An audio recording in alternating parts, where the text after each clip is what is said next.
how long should a high content book take me to produce from outline to hitting publish in order to scale my business at a steady rate? I feel even with AI, I'm moving too slowly. For example, let's say nonfiction, 40 to 50,000 words, fully illustrated. I use a graphic designer for the cover. Thanks, Dale. And Dale is between $1,000 and $5,000 in sales. So to answer your question, Dale, it should take you anywhere between 7 days and 3 months. The reason I say 7 days is that's the fastest I was able to publish a 30,000. It was like, I think like 25,000 word book from like start to finish. It was about 7 days. I did nothing else during those 7 days. Like that's all the business stuff I did. It was just all of that. It wasn't fun. 3 months is how long our last book took.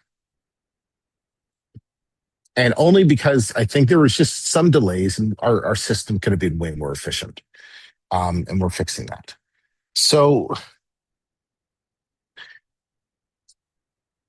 you should aim for, like, if you're getting a book out or taking anywhere from like 3 to 6 weeks to publish a book, like that's a pretty good timeline with the use of AI and being relatively new with no real systems.